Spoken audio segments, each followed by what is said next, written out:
تیسرا جھوٹا دفاع وہ کرتے ہیں، وہ کہتے ہیں کہ جی صحابہ کرام نے یزید کی بیعت کر لی تھی، تو آپ کو کیا مسئلہ ہے؟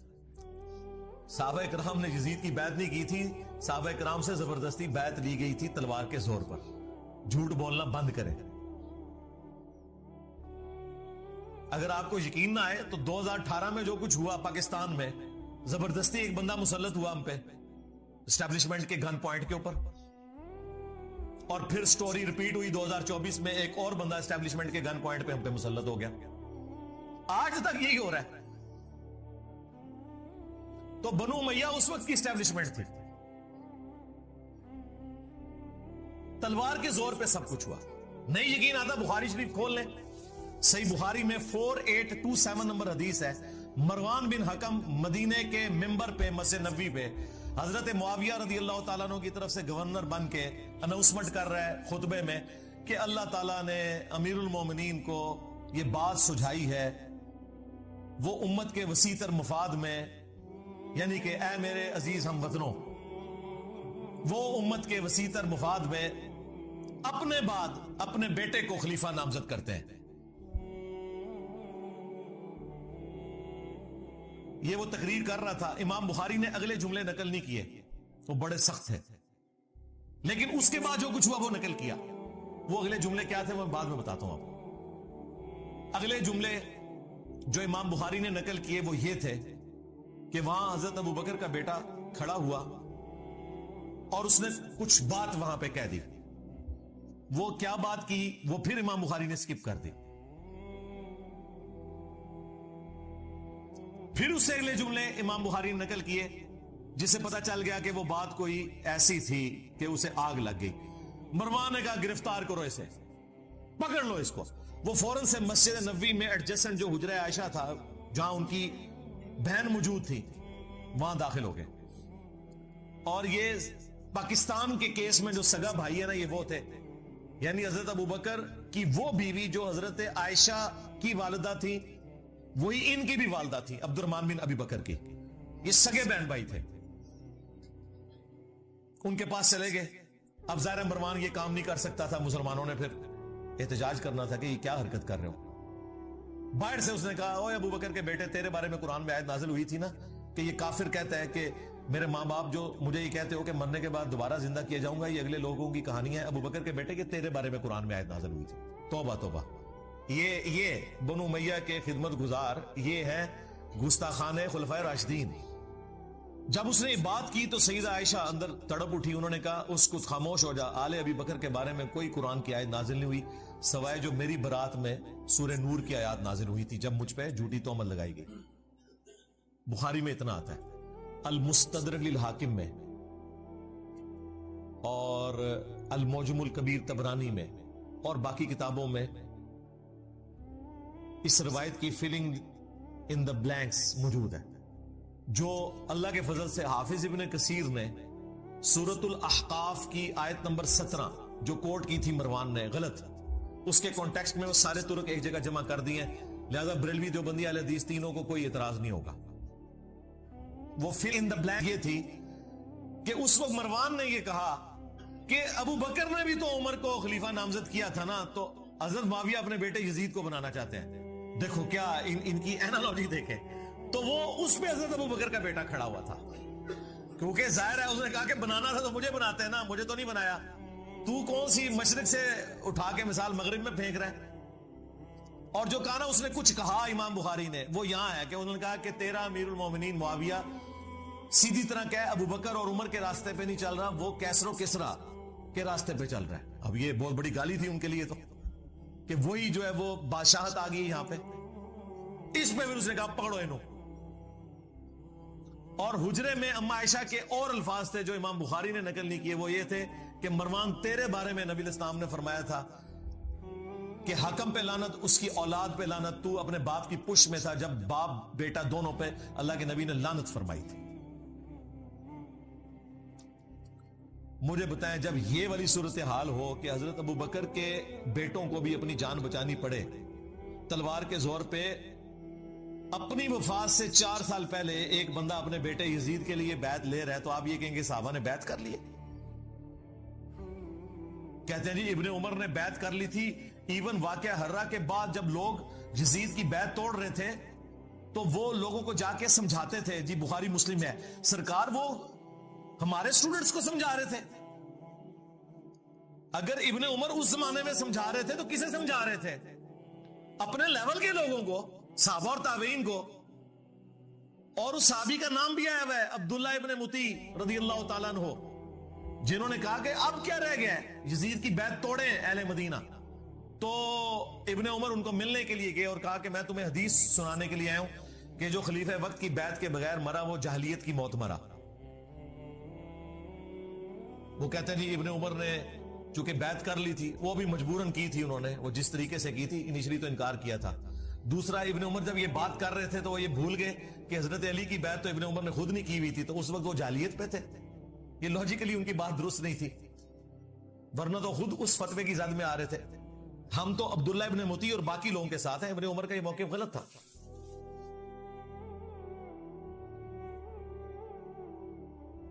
اور پھر دیکھیں ابن عمر کے ساتھ اسی بنو امیہ نے کیا کیا. صحیح بخاری میں موجود ہے, انہیں حج میں احرام کی حالت میں پاؤں میں زخم کیا گیا ایک نیزے کے ذریعے جو زہر آلود تھا, اسی میں وہ شہید ہو گئے. اور آخری دنوں میں حجاج ابن یوسف ان کی جب عیادت کے لیے آیا تو بخاری کے الفاظ ہیں, اس نے پوچھا کہ حضرت مجھے پتا چل جائے نا آپ کا قاتل کون ہے تو میں اسے نہیں چھوڑوں گا. انہوں نے کہا میرا قاتل وہ ہے جس نے احرام کی حالت میں نیزے اور تلواریں لانے کی اجازت دی ہے, جس میں اجازت ہی نہیں ہے, آپ نے خالی ہاتھ آنا ہے, یعنی کہ تو دیکھیں بنو امیہ ہی قاتل بنی خود ابن عمر کی. اسی لیے آخری وقت میں جا کے ابن عمر کو اندازہ ہو گیا کہ یہ لوگ ڈی ٹریک ہیں. المستدرک للحاکم میں یہ حدیث موجود ہے, مجموع الزوائد میں موجود ہے. امام حیثمی جو ابن حجر اسقلانی کے استاد ہیں, انہوں نے مجموع الزوائد میں اس کی سند کو صحیح کہا کہ ابن عمر آخری عمر میں افسوس کرتے تھے اور وہ کہتے تھے کہ مجھے نماز روزہ چھوڑنے کے اوپر کوئی افسوس نہیں, میں نے اس طرح کا کوئی کام نہیں کیا سوائے ایک چیز کے کہ میں نے حضرت علی کے ساتھ مل کر فی باغیہ کے خلاف قتال نہیں کیا, اس باغی گروہ کے خلاف جو مجھے کرنا چاہیے تھا. کون سا باغی گروہ؟ جو بخاری میں ہے, عمار تجھے ایک باغی جماعت قتل کرے گی, تو انہیں اللہ اور جنت کی طرف بلائے گا, وہ جماعت تجھے جہنم کی طرف بلائے گی. یعنی حضرت علی کی جماعت کو نبی علیہ السلام نے جنت کی طرف بلانے والی جماعت اور ان کے مخالفین کو جہنمی جماعت نہیں کہا, جہنم کی طرف بلانے والی, کیونکہ خلیفۃ المسلمین کی مخالفت. یہ ایک الگ سے ٹاپک ہے, میری کئی ایک ویڈیوز ہیں, وہ پچھلی والی ویڈیو دیکھ لیں, پچھلے محرم والی, کربلا کیوں ہوئی. تو آپ یہ دیکھیں, یہ بالکل واضح احادیث ون سائیڈڈ مقدمہ پیش کر رہی ہیں. جن ابن عمر کی بنیاد کے اوپر انہوں نے اتنا ہنگامہ کھڑا کیا ہوا تھا, وہ ابن عمر تو آخری وقت میں اپنے پرانے اعمال کے اوپر شرمندہ ہے اور یہ کہہ رہے ہیں جی ابن عمر نے یزید کی بیعت کر لی تھی. جو مخالفین تھے ابن عمر کے وہ بھی صحابہ اور تابعین تھے, ان کی رائے کا کوئی احترام نہیں کرتے. یعنی میٹھا میٹھا ہاپا ہفتے کوڑا کوڑا تھو تھو, اسی کے اوپر کہا جاتا ہے. اسی کانٹیکسٹ میں بخاری میں ایک حدیث ہے, حضرت عمر نے پہلے ہی پیش گوئی کر دی تھی, 6830. حضرت عمر نے جب آخری حج اپنا کیا, اس کے بعد ان کو اگلا سال نصیب نہیں ہوا, تو وہاں منا میں حضرت عمر تک کسی نے یہ بات پہنچائی کہ لوگ یہاں چیما گوئیاں کر رہے ہیں کہ جب عمر مر جائے گا تو ہم فلاں شخص کو اپنا خلیفہ چن لیں گے. حضرت عمر کو اتنا غصہ آیا, انہوں نے کہا میں ادھر ہی خطبہ دوں گا کہ مسلمانوں کے مشورے کے بغیر انہوں نے پہلے ہی طے کر لیا کسے خلیفہ بنانا ہے. تو عبد الرحمن بن عوف نے کہا کہ حضرت یہاں ہر طرح کے لوگ آئے ہیں, آپ مسجد نبوی میں جا کے خطبہ دیں. یہ چند لوگوں کے سامنے بات ہوئی ہے, آپ اس کو عام نہ کریں. اور میں دعوے سے کہتا ہوں کہ اگر یہ یوٹیوب پہ کلپ آیا ہوتا نا اس زمانے میں, تو حضرت عمر نے اسی ٹائم یوٹیوب پہ کلپ اپنا چڑھانا تھا, ریپلائی ٹو کر کے.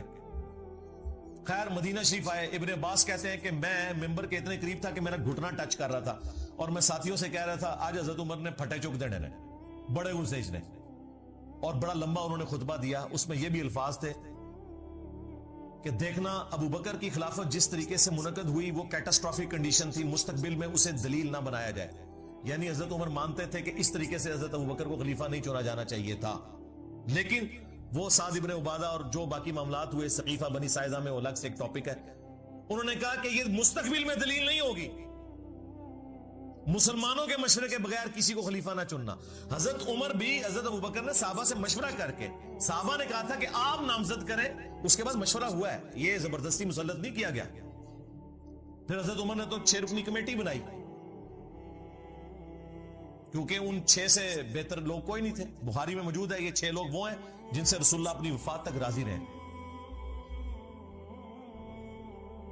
تو سیدنا عمر رضی اللہ تعالیٰ عنہ نے کہا کہ حضرت ابوبکر کی خلافت کو دلیل نہ بنانا, یاد رکھنا جب بھی مسلمانوں کے مشورے کے بغیر کسی کو خلیفہ چنا گیا تو اس کا انجام قتل و غارت ہوگا.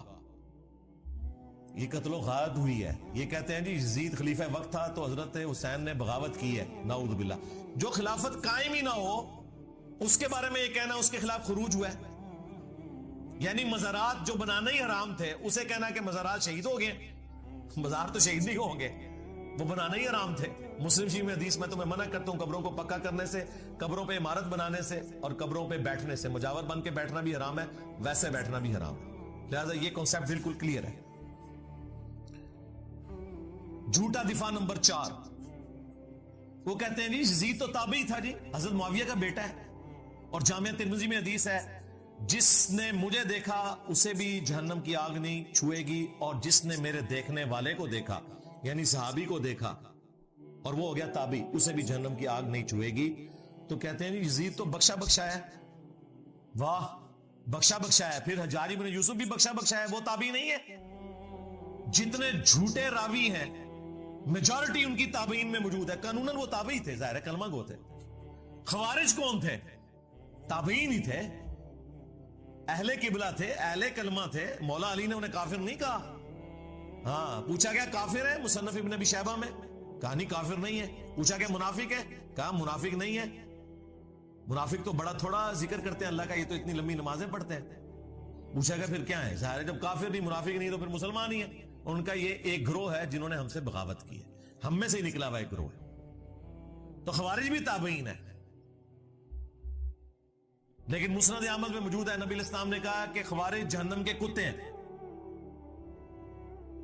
کیوں؟ اپنے اعمال کی وجہ سے. تو اس طرح نہیں کوئی فضیلت ثابت ہو جاتی. حجاج جو اتنے صحابہ کا قاتل ہے اسے آپ تابعی کہیں گے؟ تابعی تو ہے قانوناً, وہ ظاہر مسلمانوں کا گورنر تھا. لیکن مسلم شریف اٹھا کے دیکھیں, اسما بنت ابی بکر نے کہا تھا حجاج ہم نے نبی الاسلام سے سنا تھا کہ بنو ثقیف میں ایک کذاب ہوگا اور ایک ظالم. کذاب تو ہم دیکھ چکے, ظالم تو ہے. یہ فضیلت ہے, لو سامو.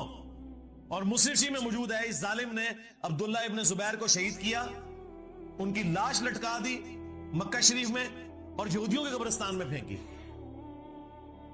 اور ان کی ماں کو بلا کے کہا جو حضرت ابوبکر کی بیٹی تھی بڑی, اما عائشہ سے بھی بڑی, اسما کو کہ دیکھو میں نے تیرے بیٹے کے ساتھ کیا کیا. تو انہوں نے فرمایا کہ تو نے میرے بیٹے کی دنیا برباد کی, میرے بیٹے نے تیری آخرت برباد کر دی ہے. ظالم انسان. یہ مسلم شریف ہے, مولانا شریف نہیں ہے. تو حجاج بھی پھر تابعی ہے, اسے بھی جہنم کی آگ نہیں چھوئے گی. نہ انہیں قرآن کا پتہ, نہ انہیں سنت کا فہم, نہ انہیں فقہ آتی ہے. صرف ایک بنو امیہ کی چاکری کرنی ہے, چاہے انہیں قرآن و سنت کا انکار کرنا پڑے, جھوٹی روایتیں گھڑنی پڑے, انہوں نے گھڑنی ہے. جو واضح احادیث ہے ان کا انہوں نے انکار کرنا ہے. اس طریقے سے یہ لوگ لے کے چلتے ہیں. اچھا, مزے کی بات میں آپ کو بتاؤں, آج سے آلموسٹ 800 سال پہلے امام ابن جوزی گزرے رحمہ اللہ تعالی, المتوفا 597 ہجری. یہ شیخ عبد القادر جیلانی المتوفا 561 ہجری کے شاگرد بھی ہیں. محدثین میں بڑا مقام ہے ابن جوزی کا. یہ ابن قیم جوزی نہیں ہے جو ابن تیمیہ کا شاگرد ہے, یہ ابن تیمیہ سے بھی 200 سال پہلے گزرے ہیں. ابن تیمیہ بھی انہیں بہت بڑا محدث مانتے ہیں.